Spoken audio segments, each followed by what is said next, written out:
Good morning and welcome back to BIFA TV, your daily dose of industry information. Today we're joined once again by Ian Matheson for this week's What the Papers Say. So Ian, thank you so much for joining us this morning. How are you? Not too bad, Brooke. Mhm. Hope you are the same. Yeah, all good, thank you. So what have we got to start this week's episode?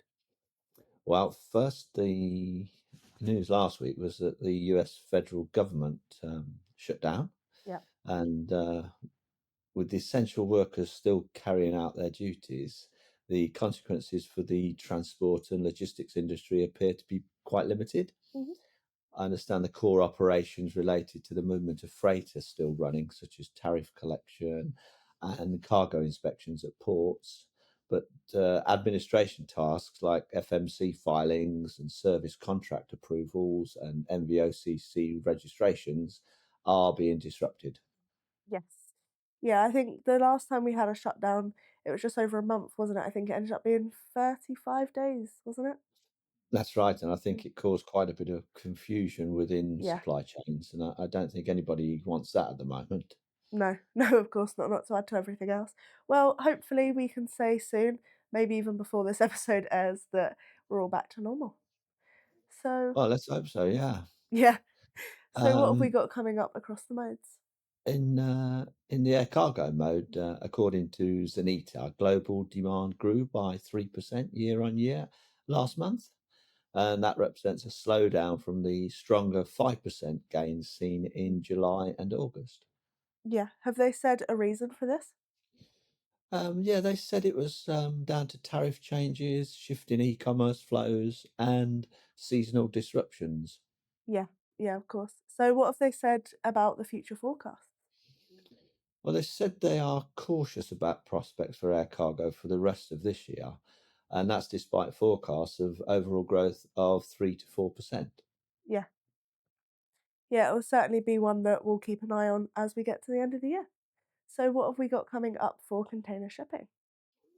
Well, container shipping, Brooke, due to China's Golden Week holiday, which started last Wednesday, as you know, there Hmm. was no Shanghai Containerized Freight Index last week. Right. But Drewry's Composite World Container Index showed another week of spot rate declines on the main east-west trades. Mm. What numbers are we looking at for this week? Well, for the last week, it fell 5% to $1,669 per 40-foot container. And that's actually the 16th week in a row that it has fallen. It's now at its lowest level since January 2024. Hmm. So hopefully soon we can say that we've had some growth on that, can't we?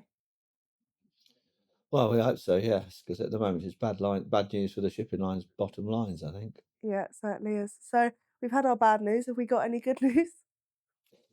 Sort of, Brooke. Last week, Transport Intelligence, TI, published its total logistics market size and forecast report, and that suggests that the downturn seen across freight and logistics this year may have been caused more by fear and uncertainty than actual Yeah. economic conditions. Hmm. And that fear and uncertainty obviously was caused by President Trump's volatile tariff policies, ongoing geopolitical conflict in Ukraine and the Middle East, as well as economic stagnation and political paralysis in Europe, as well as a slowdown in China and Asia. Yeah. Well, like you said, it's we've had that kind of uncertainty pretty much this entire year, haven't we? We have, and it's caused a bit of a crisis of confidence. Yeah. But TI, the consultancy, says that its indicators suggest that confidence is growing, Mhm. leading it to suggest we may be about to see an upturn in buying behaviour, which could unlock sustained growth. TI's report actually reveals which sectors it seems to think are most at risk of a poor 2026 and which ones are likely to have a stronger recovery. Well, it sounds like an interesting read, I know, especially for our members. So where can they find out more? There's the full report is actually available via subscription from the TI website. Okay, so we'll put a link to that in the description for any of our members who want to have a look at that full report. Yeah, good. So some more good news is that the October edition of BIFA Link is now available online. Yep, it is indeed another jam-packed edition full of loads and loads of industry information. It is indeed, yeah. And one article in particular caught my attention. It was about the different timescales involved when considering a claim for loss or damage to cargo, which obviously affects BIFA members from time to time. Yeah. I know it's a topic that Robert in our policy and compliance team has been doing a lot of work on that. So we will put a link to that in the description. And of course, BIFA Link is now available online only. So, what other good news have we got to round today's episode off? Yeah, another bit of good news from BIFA, the announcement that the next year we'll see another national conference. Mhm. Yep, it is returning to Coventry in September.